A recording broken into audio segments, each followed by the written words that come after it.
Hey guys, and welcome back to Scotty's Toolbox, where we talk about cool, interesting or unusual tools, or maybe just a bargain that I stumble across along the way.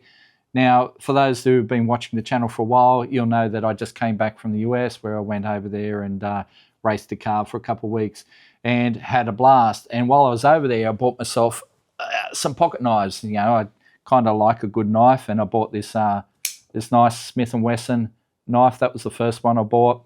Cost me like $16, but that's not the one we're going to talk about today.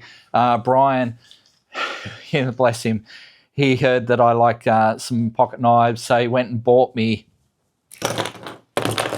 all of these. What is there? 1, 2, 3, 4, 5, 6, 7, 8, 9, 10 knives. They're all fairly cheap ones, but you know, they're all usable. But like I said, they're all fairly cheap units, and so when he handed them to me in a bag, and I just dumped that bag into my bag for the trip home. And, well, that got me pulled aside at customs for a little chat. They wanted to know why I had so many knives, and I explained the situation, and they had a bit of a laugh. And then they just went through and checked that none of them were autos, because automatic opening knives are illegal here in Australia, and or spring assisted. So these are none of that, so we'll push them aside because that's not what I'm here to talk about either. I also picked up a Milwaukee knife while I was there, and it was for $16 US, and man, that was kind of my go-to, other than the Smith & Wesson one, but most of the time I used the Milwaukee one, and it was just a great little knife, and it went missing towards the end of the trip. I don't know if if it's lost under the seat of the car or something, or in the bottom of a box. I don't know, but I couldn't find it for the trip home, and I really kind of like, oh man, that knife was really good. I really enjoyed it. So I went down to Total Tools to buy myself a replacement one, and ended up with this one instead. So this is also a Milwaukee knife. It's a little bit more expensive. So what did I say, $16 for that one in the US. What's that work out to be? About $25 Australian. Well, this one was $45. Yeah, a little bit more expensive, but it has some cool features, and it caught my eye, and I just went, you know what, I'm going to buy that one just for a bit of fun. And it's just a little memory holder for that Milwaukee knife that I had back in the US. So they bill this as the 5-in-1 Fastback. It has a spring-loaded wire clip there for your belt or your pocket, just to, so you can clip it in there and make sure you retain it in your pocket rather than it just falling out on the ground. It has a bottle opener on the back. I'll go get a bottle later and we'll test that.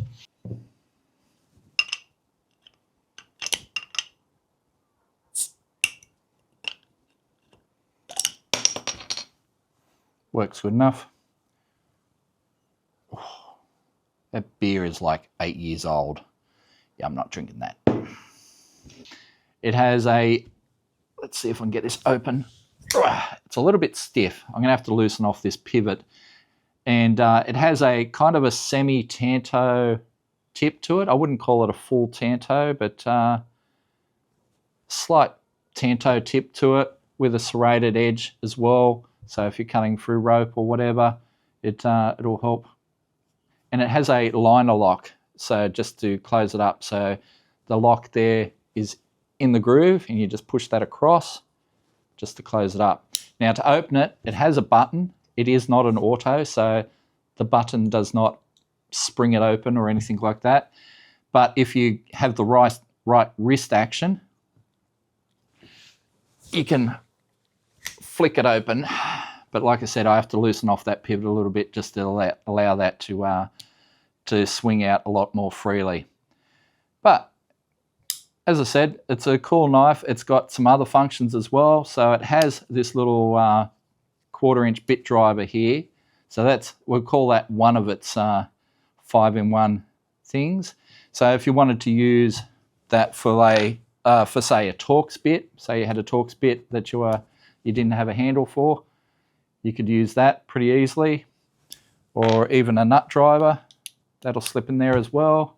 So you could use this for multi-tools if you've got the bits and no tool to sort them, or it comes with a straight screwdriver bit or a Phillips head. So there's a couple other uses there as well.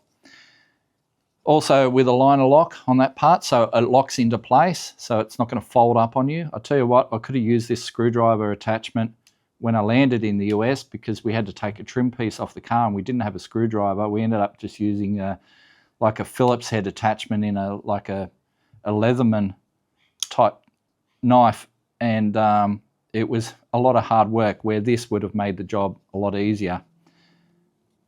It's got a hole through it there for a lanyard if you want to, you know, a lanyard to secure it as a bit of a wrist rope or whatever.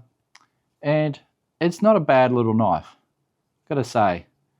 45 bucks, I don't know if it was worth 45 bucks. I probably should have, if I'd seen it in the US, it probably would have been, you know, 22 or something in the US and would have been a bit cheaper. But it's not a bad little knife, and it's going to join my little collection of not very expensive knives. I mean, I don't spend a lot on knives, you know, I don't have a massive collection, but yeah, at $45, like I said, it's up there, but it's also a handy little thing. It's just a shame we can't carry these things on a day-to-day basis. They don't like that here in Australia. But anyway, that is our tool of the week.